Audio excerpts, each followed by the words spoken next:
ফেব্রুয়ারি মাসে নির্বাচন হলেও বাংলাদেশের প্রায় 60% মানুষ যারা ভোট দেবেন না। আওয়ামী লীগ যদি না থাকে তাহলে আওয়ামী লীগ ছাড়া তারা ভোট দিয়ে কী লাভ করবেন? ভোট দিয়েই বা কী হবে? নির্বাচন পার্টিসিপেটরি অংশগ্রহণমূলক না হলে হাসিনাকে তারা ফেরাবে না। কমনওয়েলথের মহাসচিব বলে গেছেন, নির্বাচন অংশগ্রহণমূলক না হলে বাংলাদেশের কপালে কমনওয়েলথভুক্ত দেশ হিসাবে কিন্তু দুঃখ আছে। আওয়ামী লীগ ভোটে অংশ না নিলে শেখ হাসিনাকে ভারত থেকে বাংলাদেশে ফেরানোর যে বিষয় সেটা কিন্তু আরও বিলম্ব হয়ে যাবে। বাংলাদেশে ফেব্রুয়ারি মাসে নির্বাচন, সেই নির্বাচনের প্রস্তুতি সমস্ত শিবির নিচ্ছে, কিন্তু আওয়ামী লীগ তারা তাদের মতো করে প্রস্তুতি নিচ্ছে এবং লাগাতার আন্দোলন কর্মসূচি তারা 16ই ডিসেম্বর পর্যন্ত চালিয়ে যাচ্ছে, কিন্তু এখনও পর্যন্ত আওয়ামী লীগের ওপর থেকে নিষেধাজ্ঞা তোলেনি বাংলাদেশ বলা ভালো অন্তর্বর্তী সরকারের প্রধান উপদেষ্টা ডাক্তার ইউনূস। তিনি কিন্তু এখনো পর্যন্ত নিষেধাজ্ঞা তোলেননি। কমনওয়েলথের মহাসচিব এসে বলে গেলেন শার্লি যে নির্বাচন যেন পার্টিসিপেটরি হয়, অংশগ্রহণমূলক হয়। ভারতবর্ষ থেকে একবার নয় একাধিকবার বার্তা এলো ডক্টর ইউনূসের কাছে যে সমস্ত নির্বাচনী শক্তিকে, সমস্ত রাজনৈতিক শিবিরকে বাংলাদেশে নির্বাচনে অংশগ্রহণের সুযোগ করে দেবে। এই সুযোগ যদি ডক্টর ইউনূস করে দেয় তাহলে বাংলাদেশের সাধারণ মানুষ ফেব্রুয়ারি মাসে গণতান্ত্রিক প্রক্রিয়ায় নির্বাচনের মাধ্যমে তাদের পছন্দের প্রধানমন্ত্রী কে, সরকার কে গড়বেন সেটা মানুষ ঠিক করে দেবেন। মানুষ বা জনতা যে রায় দেবে সেটাই যেন ডক্টর ইউনূস মেনে নেন। অত্যন্ত ভদ্র কথা, ভালো কথা, কিন্তু ডক্টর ইউনূসের পরিকল্পনা যে আগেই অন্য কিছু ছিল বা রয়েছে সেটা আমরা আগেই জানিয়েছি। এবং বিএনপি বাংলাদেশের অন্যতম গুরুত্বপূর্ণ রাজনৈতিক দল, তারা প্রথম থেকেই বলছে যে নির্বাচন যত এগিয়ে আসছে ততই জামাতের সঙ্গে সমঝোতা বেড়ে যাচ্ছে ডক্টর ইউনূসের। অর্থাৎ জামাতের সঙ্গে কোনো একটা কন্ডিশনের কথা হয়েছে ডক্টর ইউনূসের যে জামাত যদি বাংলাদেশে নির্বাচনে জিতে সরকার গড়ে তাহলে ডক্টর ইউনূস কোনো একটা পুরস্কার পেতে চলেছেন। মানে পুরস্কার মানে কোনো সম্মান, কোনো পদ।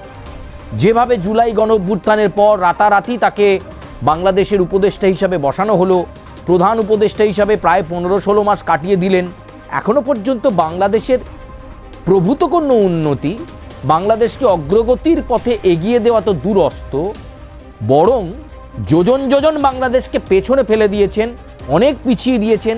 এশিয়ার কান্ট্রিগুলোর মধ্যে অত্যন্ত ছোট করেছেন বাংলাদেশকে ডক্টর ইউনূস।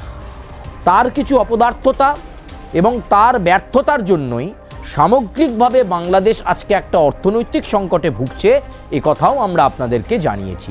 কিন্তু এবার যে পরিস্থিতি দাঁড়ালো তাতে ফেব্রুয়ারি মাসে নির্বাচন হলেও বাংলাদেশের প্রায় 60% মানুষ যারা ভোট দেবেন না। আপনাদের মনে প্রশ্ন উঠতে পারে কেন ভোট দেবেন না? কারণ বাংলাদেশের একটা বড় অংশের মানুষ মনে করছে যে শেখ হাসিনা এবং তার সরকারকে সরানো ভুল ছিল। এখন তারা বুঝতে পারছেন যে একজনকে তাড়িয়ে যাকে তারা এনেছেন বা যে অন্তর্বর্তী সরকার এখন দেশ চালাচ্ছে তাতে সাধারণ মানুষের স্বার্থ কোনোভাবেই সুরক্ষিত থাকছে না। খুব ভুল করেছেন তারা। তাই তারা চাইছেন জনপ্রিয় সেই আওয়ামী লীগকে ফেরত আনতে এবং শেখ হাসিনা যাতে নেপথ্যে থেকে দেশকে পরিচালনা করেন। আওয়ামী লীগ তারা আবার যেন দেশের দায়িত্বভার নেয়, কিন্তু তাদের উপর তো নিষেধাজ্ঞাই উঠছে না। নিষেধাজ্ঞা না উঠলে আওয়ামী লীগ নির্বাচনে অংশ নেবে না, আর নির্বাচনে অংশ না নিলে বাংলাদেশের 60% মানুষ যারা বলছেন আওয়ামী লীগ যদি না থাকে তাহলে আওয়ামী লীগ ছাড়া তারা ভোট দিয়ে কী লাভ করবেন? ভোট দিয়েই বা কী হবে? কারণ তারা নিশ্চিত আওয়ামী লীগ ছাড়া এই মুহূর্তে বাংলাদেশের হাল ধরতে পারে এমন কোনো রাজনৈতিক শিবির তাদেরকে জিতিয়ে আনলে বাংলাদেশ ভালো চলবে না। অর্থাৎ তারা জামাতের উপর ভরসা রাখছেন না, তারা জুলাই গণঅভ্যুত্থানের মধ্য দিয়ে তৈরি হওয়া দল এনসিপির উপর ভরসা একদম রাখছে না। এনসিপি ছাড়াও বিএনপি, তার উপর তারা খুব একটা ভরসা রাখছে না। 60% মানুষ নির্বাচন থেকে মুখ ঘুরিয়ে নেবেন, সমীক্ষা বলছে যে আওয়ামী লীগই ক্ষমতায় আসছে, নির্বাচনে লড়তে দিলে তারাই জনপ্রিয়তার শিখরে রয়েছে। সাধারণ মানুষের একটা বড় অংশ আওয়ামী লীগকে চাইছে, অথচ আওয়ামী লীগ এখনো ব্রাত্য, এখনো ব্যান্ড। আর এবার ভারতবর্ষ তারা তাদের অবস্থান জানিয়ে দিল, কড়া বার্তা দেওয়া গেল ডক্টর ইউনূসকে। ভারতবর্ষ জানিয়ে দিল ফেব্রুয়ারি মাসে বাংলাদেশের নির্বাচনে আওয়ামী লীগ যদি ভোটে অংশ নিতে না পারে তাহলে শেখ হাসিনার ফেরা অনিশ্চিত। কবে ফিরবেন শেখ হাসিনা সে কথা বলা যাবে না।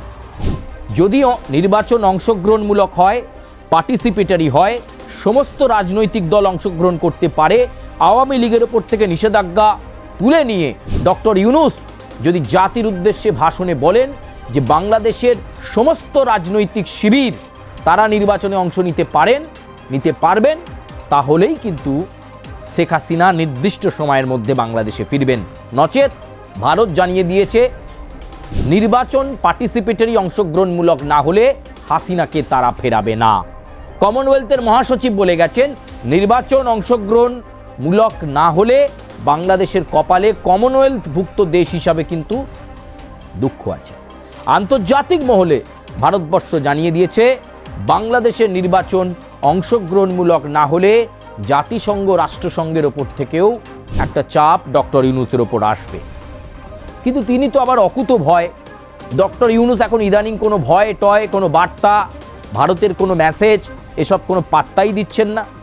আর ডোন্ট কেয়ার মনোভাব, সেই ডোন্ট কেয়ার মনোভাব নিয়ে ডক্টর ইউনূস এগিয়ে চলেছেন। আসলে তার অভিসন্ধি আমরা আগেও একাধিকবার বলেছি, একাধিকবার কেন শতাধিকবার বলেছি যে আসল তার অভিসন্ধি বাংলাদেশের একটা শীর্ষ পদে থেকে ক্ষমতা লাভ করা। তার জন্য তিনি শিখণ্ডী মনে করছেন জামাত শিবিরকে। কিন্তু বাংলাদেশের 60% মানুষের ভোটাধিকারকে দয়া করে ডক্টর ইউনূস আপনি বঞ্চিত করবেন না। অধিকাংশের গুরুত্ব, মতামত, মানুষের মনের কথা শোনার চেষ্টা করুন ডক্টর ইউনূস, নয়তো আপনারও একদিন খারাপ সময় আসবে। আর সেই খারাপ সময়ের দিন বাংলাদেশের মানুষ আপনাকে খুব খারাপভাবে তাড়াবে, দেশ থেকে বিতাড়িত করবে ডক্টর ইউনূস। এই ভাবনাটা এখনও ভাবার সময় রয়েছে, কিন্তু আপনি ভাবছেন না, আপনি ভাবছেনই না।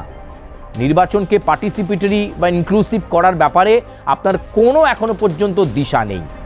এখনো পর্যন্ত আওয়ামী লীগ নিষিদ্ধ। আবার বলছি, আওয়ামী লীগ ভোটে অংশ না নিলে 60% মানুষ বুথে গিয়ে তাদের ভোটাধিকার প্রয়োগ করবেন না। আওয়ামী লীগ ভোটে অংশ না নিলে শেখ হাসিনাকে ভারত থেকে বাংলাদেশে ফেরানোর যে বিষয় সেটা কিন্তু আরও বিলম্ব হয়ে যাবে। অন্তত ভারত তার অবস্থান স্পষ্ট করে দিয়েছে। এখন আপনার হাতে সব কিছু। আপনি নির্বাচন অংশগ্রহণমূলক করবেন নাকি আপনি আপনার বিপদ ভবিষ্যতের জন্য জমিয়ে রাখবেন, সেটা আপনার ওপর নির্ভর করবে।